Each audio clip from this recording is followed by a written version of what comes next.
अच्छा जी, पंजाब का जो सूबा है पाकिस्तान का, इसमें एग्रीकल्चरल जो इनकम होती है उसके ऊपर जो इनकम टैक्स है उसकी कैलकुलेशन के हवाले से ये वीडियो मैं आपके साथ शेयर कर रहा हूँ। बहुत इंपॉर्टेंट इसमें चीज़ें डिस्कस की जाएंगी।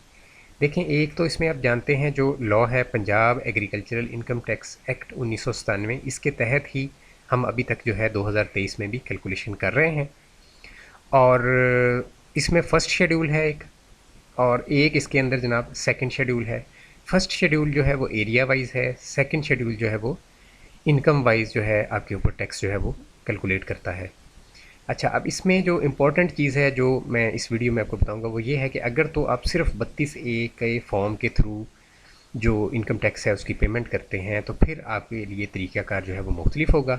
लेकिन अगर आप 32A के फॉर्म के थ्रू पेमेंट करते हैं और बाद में इनकम टैक्स रिटर्न फाइल करते हैं, या आपने 32A की पेमेंट ही नहीं की और इनकम टैक्स आप जो है वो फाइल कर रहे हैं रिटर्न, तो उस सूरत में तरीक़ाकार थोड़ा सा मुख्तलिफ है।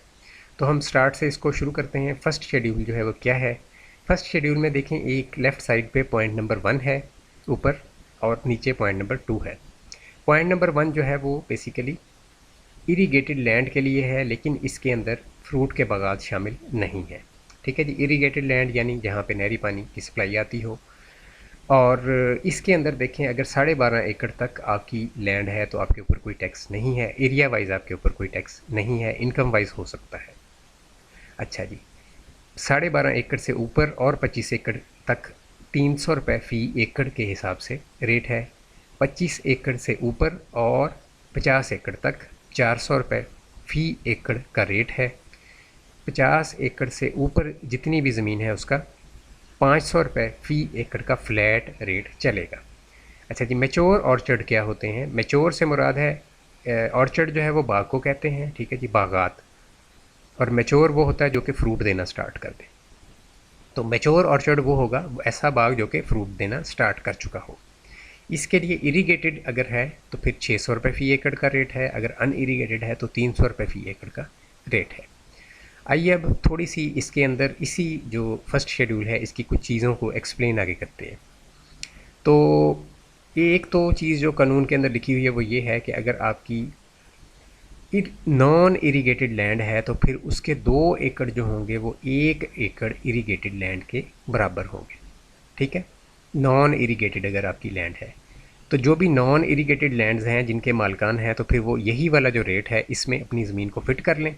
जैसे मिसाल आपको देता हूँ कि पहला जो रेट था नॉट एक्सीडिंग 12.5 एकड़, ठीक है, इरीगेटेड लैंड का, ये नॉन इरीगेटेड के लिए बन जाएगा नॉट एक्सीडिंग 25 एकड़। ठीक है, तो इस हिसाब से अपना देख लें, बहुत आसान है। और इसके बाद जनाब मैच्योर ऑर्चर्ड जो है उसकी एज जो है कानून ने बताई है, आम का अगर बाग होगा 7 साल के बाद उसके ऊपर टैक्स लगना स्टार्ट होगा। ठीक है जी, और जो दीगर जितने भी बागात हैं उनमें 5 साल के बाद टैक्स लगना स्टार्ट होगा। ठीक है जी, ये भी कानून में लिखा हुआ है। ये सारी चीज़ें कानून से ही मैं आपको एक्सप्लेन कर रहा हूँ।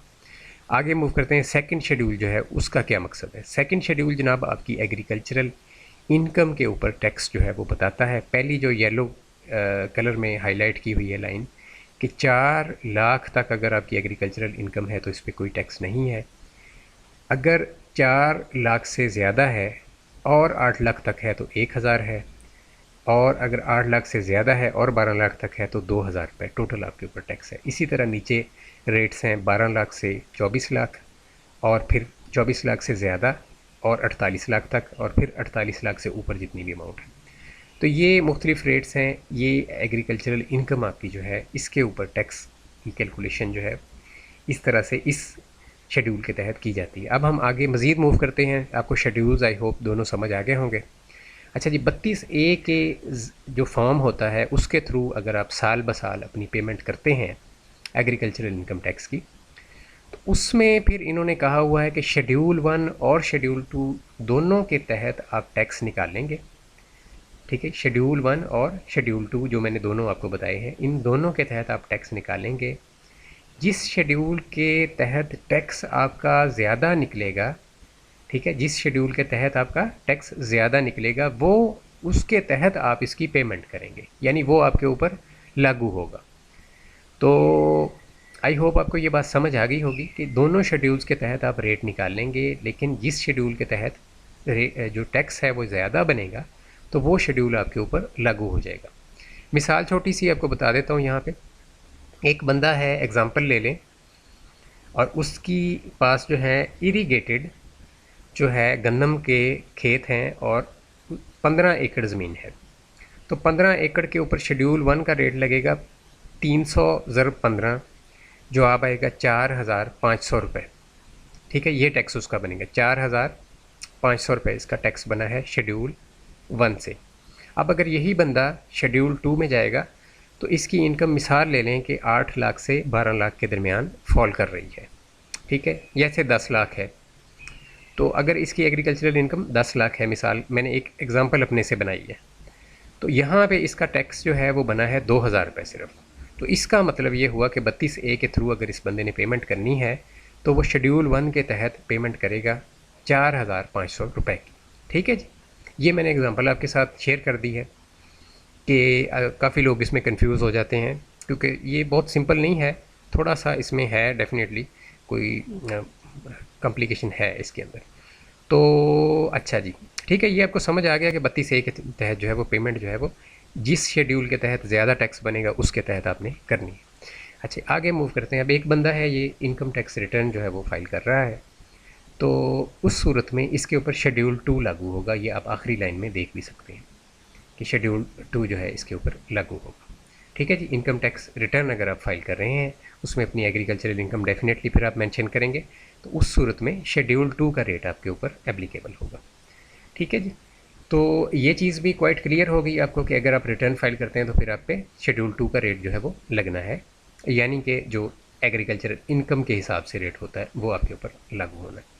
अच्छा, अब मैं एक चीज़ आपको बताता चलूँ कानूनी तौर पे कि जो लोग भी शेड्यूल 1 या शेड्यूल 2 के तहत टैक्सेबल जिनकी इनकम है, यानी जिस इनकम के ऊपर टैक्स लगता है, जैसे ये मैंने आपको मिसाल दी 15 एकड़ वाली, तो 12.5 एकड़ से ज़्यादा जिनकी ज़मीन है, ठीक है, अगर वो गंदम वगैरह की कोई फसल वगैरह उगा रहे हैं, या कोई बाग है तो चाहे वो 1 एकड़ का है तो उस पर टैक्स लगेगा, या शेड्यूल 2 जो है इसके तहत आपकी इनकम जो है वो 4 लाख से ज़्यादा है। तो ये जो 3 मैंने आपको केसेस बताए हैं शेड्यूल 1 और शेड्यूल 2 के, जहाँ भी यानी जिस तहत भी आपकी इनकम जो है वो अगर टैक्सेबल है एग्रीकल्चर के अंदर, ठीक है, आपकी इनकम क्या है, टैक्सेबल है, चाहे 1 रुपया भी टैक्स आपके ऊपर बन रहा है, फिर आपके ऊपर कानूनी तौर पे रिटर्न फाइल करना ज़रूरी है। ये बात आप मेरी बगौर सुन लें, ये बहुत इंपॉर्टेंट चीज़ है कि अगर आपकी इनकम दोनों शेड्यूल्स के तहत किसी भी शेड्यूल के किसी भी कॉलम के तहत या रो के तहत टैक्सेबल बन रही है तो आपके ऊपर रिटर्न फाइल करना ज़रूरी है। अगर आप रिटर्न फाइल नहीं करते तो मेरा एक दोस्त था जिसके ऊपर फिर इस तरह से FBR खुद से लॉगिन क्रिएट करेगा। ठीक है, तो लॉगिन क्रिएट करके FBR आपको वहाँ पे लॉगिन के अंदर वार्निंग वगैरह भेजेगा। आप उसका, चूँकि आपको पता ही नहीं होगा कि मेरा लॉगिन क्रिएट हो गया है, तो आपको पता ही नहीं होगा, आप अपनी ज़मीनों में मसरूफ़ होंगे और उधर FBR आपको फ़ाइन भेजता जाएगा। ठीक है, तो ये ख़तरनाक चीज़ हो जाएगी आपके लिए। तो जो कानून है वो ये है कि अगर आपकी इनकम किसी भी शेड्यूल के तहत टैक्सेबल के अंदर काउंट होती है, चाहे 1,000 ही आपने टैक्स देना हो, तो फिर आपके ऊपर रिटर्न फाइल करना ज़रूरी है। ठीक है जी, दूसरी चीज़ जो बहुत इंपॉर्टेंट है, जो इस वीडियो में तो मैं कवर नहीं कर सकूँगा, लेकिन वो ये चीज़ है कि आपकी जो भी एग्रीकल्चर से ताल्लुक़ रखने वाले लोग हैं, उनके पास जो ट्रैक्टर या मशीनरी कोई भी है जो उनके नाम पे है, या कोई इमारत जो इस्तेमाल कर रहे हैं स्टोरेज वगैरह के लिए, या वहाँ पे उनके जो मुलाजमीन वगैरह रह रहे हैं जो काम करते हैं उनके खेतों में, तो ये जो तीनों चीज़ें मैंने जिक्र किया, कोई मशीनरी है या ट्रैक्टर है या कोई इमारत है जो एग्रीकल्चर पर्पज़ के लिए इस्तेमाल हो रही है, इसका जो इसमें टैक्स की ज़बान में इस्तेमाल होता है रिटर्न डाउन वैल्यू। तो आप आसान अल्फाज में ये समझ लें कि पहले साल में इसकी जो कॉस्ट होगी उसके अंदर से आप 15% जो है वो अपनी इनकम में से कानूनी तौर पे माइनस कर सकते हैं। इसका लोगों को इल्म नहीं है। मेरे अपने जो जानने वाले मेरे रिश्तेदार जो ख़ुद से जो है काश्तकारी करवाते हैं, उनको इस चीज़ का इल्म नहीं। तो 15% के हिसाब से उनकी कॉस्ट का, और अगले साल फिर उस कॉस्ट में से वो 15% माइनस करके बाकी जो अमाउंट होगी उसका 15% आप जो है हर साल इस तरह से इसकी जो है आप अपनी एग्रीकल्चरल इनकम में से इतनी अमाउंट जो है वो डेप्रीसिएशन जिसको कहते हैं, कि जो आपकी मशीनरी जो ख़राब हो रही है सालाना, उसकी कीमत कम हो रही है इस्तेमाल की वजह से, और बिल्डिंग भी, ठीक है, तो उन ट्रैक्टर्स वगैरह की आप ये जो 15% के हिसाब से आप माइनस कर सकते हैं टोटल एग्रीकल्चरल इनकम में से। तो ये चीज़ बहुत कम लोगों को पता है कि इस तरह से